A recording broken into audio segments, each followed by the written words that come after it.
Good afternoon, everyone. This is Coach Matt with our Monday workout. Let's begin with 3 minutes of your choice warm-up pace cardio, and then we'll get a couple rounds through the following warm-up exercises. So starting with seated hip swivels or 90-90s. So legs at 90 degrees, my bottom of one foot is close to the top of the other knee, and then I start off with my hands planted, and then we're just swiveling the hips and knees to the opposite side.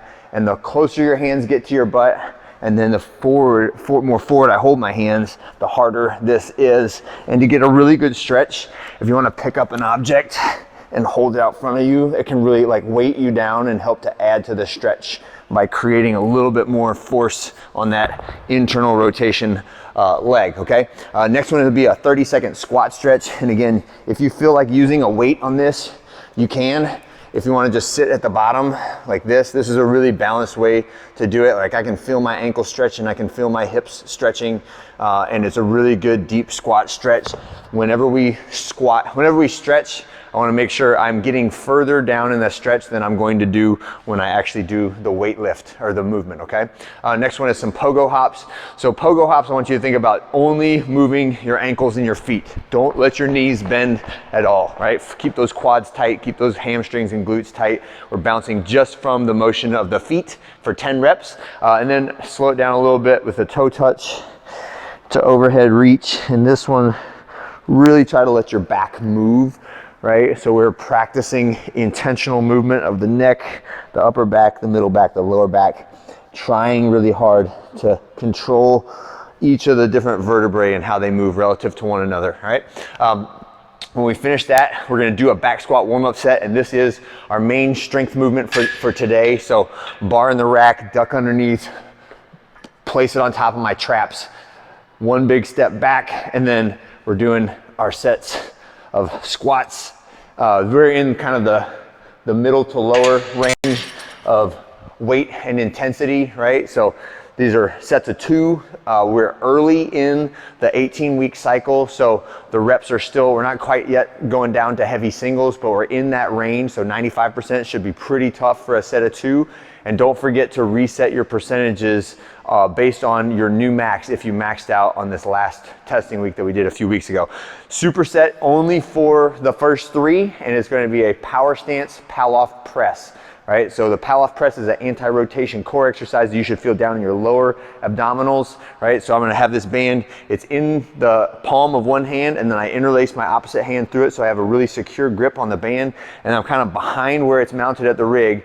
I'm gonna take my stance, pull it to my chest, and then symmetrically, I'm gonna press out 10 times. So 1, return, 2, return, and then as I'm pressing out, the tension is getting bigger or greater, and I'm trying not to let that band pull me back and rotate me towards the rig when I do it. Make sure you get both sides. So I did 10 on the left, 10 on the right, okay? That's my superset again only for the first 3 rounds. When we finish, we'll give you a couple divergent paths. You may be able to get all of it done if you're hustling. The cash out intervals is one option, and then the extra credit is another option. The extra credit has a lot of really good lower body stuff, some Bulgarian split squats, some calf and ankle work. All right, so if you want to go down more of the strength training and hypertrophy route and accessory route, you can do that. If you would like to do the high intensity metabolic conditioning route, that is also the option with the cash out intervals. So cash out intervals are 6 minutes of Tabatas, right? There's 3 exercises.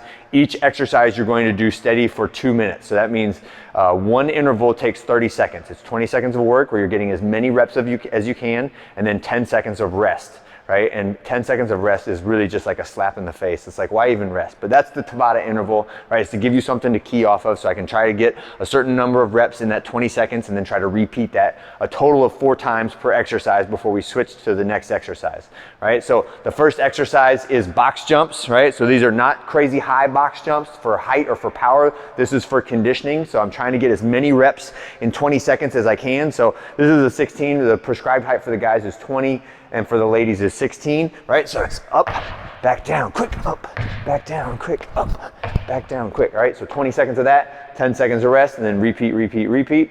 And the next exercise is jumping lunges, right? And this one, I like to have my red mat out so that I can contact the ground and not be as worried about how hard my knee impacts the ground. But it's a lunge, jump, and switch in the air and get as many reps of that as I can in 20 seconds. If you need a little assistance, you can do that underneath the rig and put the band over the top, right? Double the band up and have one hand in each loop. And from this position, it makes those jumping lunges very achievable, okay? And then the final exercise that we're gonna do 4 rounds of Tabatas is just a Russian kettlebell swing, right? So get that moderate kettlebell, just doing those Russian swings, that's eyeball height, and then set it down and rest. Again, 10 seconds rest, 20 seconds work, 4 times through. Each of those, we're going for as many reps as you can get in those 20-second intervals. And that is it for today. So whether you pick extra credit or intervals, or you do a hybrid of both, get something done after the squats, and I will see you guys on Tuesday.